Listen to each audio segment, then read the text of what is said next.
حضور علیہ السلام نے اپنا لوح دان نکالا اور مدینے کی مٹی اٹھائی، خاک شفا حضور نے اٹھائی اور حضور نے اسی زخم پر لگائی، لگانا ہی تھا کہ اللہ نے شفا عطا کر فرمایا مدینے کی مٹی میں بھی رب نے شفا رکھی۔ فرماتے جب حاجی کا یہ منظر دیکھا، لوگ حج کرنے کے لیے جاتے ہیں، جب جاتے ہیں تو ان کا رویہ اور ہوتا ہے، آتے ہیں تو اور میں ابھی واقعہ پڑھ رہا، حضرت جنید بغدادی فرماتے ایک بندہ حج کے لیے حج کر کے واپس آیا میرے پاس ہے، میں نے کہا کہاں سے آ رہا؟ کہتا حج کر کے آیا۔ میں نے پہلا سوال کیا جب گھر سے نکلا تھا کیا اس وقت گناہ کو چھوڑ دیا تھا؟ کہنے لگا نہیں، گناہ نہیں چھوڑے۔ فرمایا پھر آپ گھر سے بھی نہیں نکلے تھے؟ جب جائیں تو کسی عالم سے پوچھے کیسے جانا چاہیے، جائیں کیسے، طریقہ کیا ہونا چاہیے؟ ابھی بندہ عمرہ کر کے جیسے داڑھی تھی ویسے کٹا رہا ہے، کیا اسے کچھ حاصل ہوا؟ جیسے نمازیں چھوڑ رہا تھا ویسے نمازیں چھوڑ رہا ہے، صرف وہاں جانے سے کچھ نہیں ملتا، وہاں جانے کا ادب بھی ہو، وہاں جانے کا طریقہ اور سلیقہ بھی آتا پھر حاصل ہوتا ہے۔ جنید بغدادی نے کہا جب گھر سے نکلا تھا گناہ چھوڑے تھے؟ کہنے لگا نہیں۔ فرمایا پھر تو آپ گھر سے بھی نہیں نکلے۔ فرمایا بتا جب رمی کی تھی شیطان کو کنکری ماری تھی کیا آپ نے نفس امارہ کو بھی ختم کر دیا تھا؟ فرمایا نہیں۔ فرمایا پھر کیا کیا؟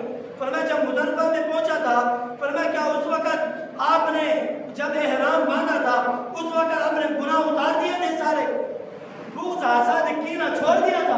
اس نے کہا نہیں۔ فرمایا پھر آپ کو کیا حاصل ہوا؟ فرماتے جب مزدلفہ میں مینا میں پہنچا بتا کیا اس وقت آپ نے اللہ کی رحمتوں کا نزول ہوتے ہوئے دیکھا؟ فرمایا نہیں۔ فرمایا پھر آپ کو کیا حاصل ہوا؟ فرماتے پھر آپ مینا مزدلفہ فرمایا جب طواف کر رہا تھا بتا طواف کرتے ہوئے فرمایا آپ نے نفس امارہ تمام گناہ دل سے سب کو معاف کر دیا تھا، بغض نکال دیا تھا، کینہ حسد؟ اس نے کہا نہیں نکالا تھا۔ فرمایا نہ تم نے طواف کیا، نہ تم مینا میں پہنچا، نہ مزدلفہ میں پہنچا، نہ تم نے رمی کی، نہ گھر سے نکلا۔ فرمایا 5 کام ہی نہیں کیے تو پھر حج کیسے ہوگا؟ فرمایا جب حج کر کے آتا ہے بندہ، جب عمرہ کر کے آتا ہے شیطان اپنا پورا لشکر لے کر آ جاتا ہے، پورا لشکر لے کر آتا ہے، کہتا ہے اب حاجی کہتا ہے میرے ہاتھ بھی چومیں۔ یہی ہوتا ہے نا، خود پسندی پیدا ہوتی ہے، شیطان پیدا کرا رہا ہے، اب میرے ہاتھ بھی چومیں کیونکہ میں حج کر کے آیا، اب میرے نام کے ساتھ حاجی بھی لکھ دیا جائے۔ عمرہ کرنے والا بھی حاجی لکھوا لیتا ہے یہ حج کر کے آیا۔ کتنا بڑا جھوٹ ہے، حج کیا نہیں لکھوا دیا میں حاجی ہوں، یا جب حج بھی نہیں کیا تو حاجی کیسے ہو گیا؟ کتنا بڑا جھوٹ اپنے نام کے ساتھ لکھوا دیا اور دھوکہ دیا۔ یہ جھوٹ ایک گناہ بھی ہے اور ناجائز اور غلط بھی ہے۔ کیا عمرہ ہے حاجی لکھوا دیا، مجھے حاجی بنا ہے، یہ شیطان کی چال ہوگی۔ شیطان لشکر کے ساتھ آ کر حملہ کرتا ہے، حاجی کہتا ہے مجھے ہار پہنایا جائے، مجھے گلے ملا جائے، میرے ہاتھ چومے جائیں اور مجھے سینے سے لگایا جائے، مجھ سے دعا کرائی جائے۔ فرمایا یہ تمام کام کرائے جائیں تاکہ جتنی نیکیاں کر کے آیا ہوں ابھی گھر پہنچنے سے پہلے پہلے ساری کی ساری ختم ہو جائے۔ کیا فائدہ ہے عمرہ کرنے کا؟ کیا فائدہ ہے حج کرنے کا؟ بغض نکلا نہیں، کینہ ہمارے دل میں ویسے کا ویسا کھڑا ہے۔ فرمایا کسی نے کیا خوب کہا تھا، فرمایا کتنے بد نصیب تھے ہم، در یار تک تو پہنچے دل یار تک نہ پہنچے۔ در یار تک پہنچنا کمال نہیں ہے، دل یار تک پہنچنا کمال ہے۔ حضور تک پہنچنا، حضور کا قرب حاصل کرنا کمال ہے۔ فرماتے ہیں ہارون رشید کا وزیر جو تھا نا حج کرنے کے لیے چلا گیا، جب وہاں پہنچا نا فرماتے ہیں پیدل کا سفر تھا، کرتے کرتے جوتی بھی پیروں میں نہیں تھی، لوگ استقبال کے لیے کھڑے تھے۔ فرمایا وزیر آ رہا ہے، آج کے لانتی وزیروں کی بات نہیں کر رہا، آج تو کتوں کو گولیوں سے اڑایا جا رہا ہے، بندوں کو اڑایا جا رہا ہے۔ یہ حکومت لانتی حکومت جنہوں نے کتنا بڑا نقصان کر رہے ہیں، غریب بیچارہ رو رہا ہے ادھارے پیسے لے کر، ان کی ریڑھی بھی، ان کی سبزی کی بے قدری، فروٹ کی، اللہ کی نعمت کی بے قدری، ہر طرف بحران ہی بحران، ذلیل کر دیا۔ یہی کوشش ہے، غریب ایک نہیں بچنا چاہتا۔ میں دعا کرتا ہوں دل سے، یا اللہ ایسے لوگوں کو تباہ و برباد فرما، آمین کہہ دو۔ فرماتے ہیں جب اتنا ظلم غریب پر ہوگا پھر قیامت نہیں آئے گی تو اور قیامت کیا ہوگی؟ فرماتے ہیں جب وزیر پہنچا نا تو لوگوں نے دیکھا بڑا استقبال کے لیے، چہرے پہ مٹی، داڑھی پہ مٹی، کپڑوں پہ مٹی۔ آپ نے پوچھا یار تو وزیر ہے؟ اس نے کہا یہ وہ جگہ ہے یہاں پیروں سے نہیں بلکہ سر کے بل آنا چاہیے، حرم کی زمین اور قدم رکھ کے چلنا۔ ارے سر کا موقع ہے، وہ جانے والے، یہاں تو سر کے بل آنا چاہیے۔ حضور کے گھر کا ادب نہیں ہے، حضور نہیں ہے, صحابہ کا ادب نہیں ہے. فرماتے ہیں ہر طرف بے حیائی بے حیائی. مفسرین کرام ہم مسئلہ سماعت فرمائے قربانی کی. قربانی بہت سارے لوگ ایسے ہیں بہت عرصے سے جن پر قربانی واجب اور فرض اور ضروری تھی وہ نہیں کر. اب مسئلہ سماعت فرمائے تھی حج کی فضیلت, یعنی حج کرنے کے بعد رب قرآن میں فرماتا ہے جیسے بندہ اپنے مال کی حفاظت کرتا ہے, یہ میرا مال ایسے چھپا کر رکھو, ایسے ایمان کی حفاظت نہیں کرتا. سارا پیسہ آ جائے نا کمال نہیں ہے, ایمان آ جانا کمال. اگر ایمان نہیں ہے تو پیسہ کسی کام کا نہیں. پہلی چیز ہے ایمان. آج ہر بندہ دولت کی حفاظت, بیٹی کی حفاظت, گھر کی حفاظت, اپنی جان کی حفاظت, مال کی حفاظت کر رہا ہے. ایمان کی حفاظت کس نے کرنا ہے؟ ایمان کو کس نے بچانا ہے؟ مال کو کس نے بچانا ہے؟ سارے اعمال کرنے کے بعد تو ضائع ہو جاتے ہیں, سارا ایمان تو ضائع ہو جاتا ہے. رب نے خود سورۃ توبہ آیت نمبر 54 میں خود کل درس بیان کر رہا تھا, اس کے اندر رب نے لکھا میں نے ایمان کا اعلان کیا یہ ایمان والے, اور اس کے بعد رب کہتا ہے میں نے یہ اعلان کیا ایمان کے بعد یہ بندے کافر ہو چکے, منافق ہو چکے, ایمان نہیں رہا ان کے اندر. رب کہتے ہیں یہ ایمان والے ہیں ہی نہیں. حضور کا فرمان ہے مسجدیں بھری ہوں گی ان کے اندر ایمان والا ایک بھی نہیں ہوگا. نمازیوں سے مسجدیں فل ہوگی, پھر بھی جب مسجد میں ایمان والا ایک نہیں ہوگا تو باہر دکان والا ایمان والا کیسے ہوگا, باہر کے چلنے پھرنے والا ایمان والا کیسا ہوگا. فرماتے ہیں جب وادی آئی نا مسائل قربانی, پہلی چیز یہ دیکھ لیں جو بندہ سود لیتا ہے ان کے ساتھ اگر آپ قربانی کریں گے نہ آپ کی قربانی ہوگی نہ ان کی قربانی. جو بندہ حرام کا مال لے رہا ہے آپ کو پتہ ہے یہ بندہ رشوت لے رہا ہے, پھر بھی آپ کے دین میرا تو دوست ہے, وہ تمہارا دوست ہو سکتا ہے, پھر حضور تمہارے دوست نہیں ہو سکتے, نہ آپ کی قربانی ہو سکتی. رشوت لینے والا پیسے تو مجھے مٹھائی ملی تھی, تحفہ ملا تھا, چاہے آپ جتنے نام تبدیل کر لیں رشوت حرام ہی ہے, آپ کے کہنے سے حلال نہیں ہو. اور دوسرا جیسے حکومت نے ایک مقابلہ اور ملا ہے, وہ کہتے ہیں 18 سال سے پہلے اگر شادی کی تو یہ زنا ہے. اللہ قرآن میں فرما رہا ہے, اللہ حلال کہہ رہا ہے, یہ حکومت حرام. اللہ نے کہا جب بیٹی بیٹا جوان ہو جائے نکاح کرو, یہ حلال ہے. رب کا حلال کردہ چیزوں کو یہ حرام کر دے. اللہ ان کو تباہ و برباد فرمائے, آمین. اللہ نے حلال کیا, بیٹی 15 سال کی بیٹا 15 سال کا جوان ہو جائے نکاح کر سکتے ہیں. اس کے بعد یہ لانتی کہہ رہے نہیں 18 سال سے پہلے کیا تو 5 لاکھ جرمانہ اور قید بھی ہو. اب رب کی مانے یا ان کمینوں کی مانے؟ اللہ حلال کر رہا ہے, یہ حرام کر رہے ہیں. بہت سارے انہوں نے اب بل پاس کر دیے کیونکہ اب بولنے والا تو کوئی رہا نہیں. جب بولنے والا یہاں بیٹھ کر نہیں بولے گا اور باہر جا کر نہیں بولے گا, بلکہ حضور نے فرمایا تھا جس کے دل میں یہ خواہش پیدا نہیں ہوئی نا کہ مجھے شہادت کی موت میں مل جائے, شہادت کی موت, اور جس نے جہاد کے لیے جذبہ پیدا نہیں ہوا نا, رب نے فرمایا حضور نے فرمایا ایسا بندہ ہو سکتا ہے یہودی ہو کے مرے یا عیسائی ہو کے مرے. آج تو ہاتھ میں تو بالکل چھپایا, وہ تو بڑے چل ٹھیک ہے وہ تو وزیر ہے یا مشیر ہے جو بھی ہے لانتے ان کو چھوڑے, یا چھوٹا سا بندہ بھی حق نہیں سننے کے لیے تیار نہیں. چھوٹا سا بندہ جس کے نیچے 2 بندے 10 بندے کام کرنے والا وہ کہتا ہے سب سے بڑا فرعون میں ہوں. جس کے نیچے 1 بندہ کام کرنے والا وہ کہتا ہے سب سے بڑا فرعون میں ہوں. مجھ سے پوچھ کر ہی میں ہوں. اور ایک بات اور میں پڑھ رہا تھا, 3 بندے جن کا پیر کوئی نہیں ہوتا. ایک چودھری جو ہے نا ان کا پیر کوئی نہیں ہوتا, ان کے مرید ہوتے ہیں, وہ کہتا ہے میں خود بڑا چودھری. اور دوسرا جو پڑھا لکھا ہوتا ہے وہ کہتا ہے میں خود پڑھا لکھا ہوں, مجھے کسی کی سننے کی نہ قرآن نہ دین نہ حدیث نہ رسول کوئی چیز مجھے سننے کی ضرورت نہیں ہے, کیونکہ میں نے کسی کی اتباع نہیں کرنی, ہر بندہ میری اتباع چاہے قرآن کے خلاف ہو یا نبی کے فرمان کے خلاف. ہاں بندے کی دکان کرائے پر ہے, اس کے اوپر اگر 52.5 تولے چاندی کی رقم بن رہی ہے تو اس پر قربانی واجب ہے. اگر 6 مکان ہے 2 مکان فارغ پڑے ہیں اس کا پیسہ لگایا جائے گا. اگر اس کا پیسہ لگا کر 52.5 تولے چاندی کی رقم بنتی ہے تو قربانی واجب ہے. گھر کے اندر جو کپڑے جو برتن جو سامان جو پلاٹ جو کمیٹی ڈالی ہوئی ہے وہ بھی پیسے لینے ہیں. اگر وہ پیسے ملا کر 52.5 تولے چاندی کی رقم بنتی ہے قربانی واجب ہے. ایک بیٹی کے پاس بہو کے پاس 9 کے پاس 1 تولے سونا پڑا ہے یا آدھا تولہ سونا پڑا ہے, 52.5 تولے چاندی کی رقم بنتی ہے تو اس پر قربانی واجب ہے.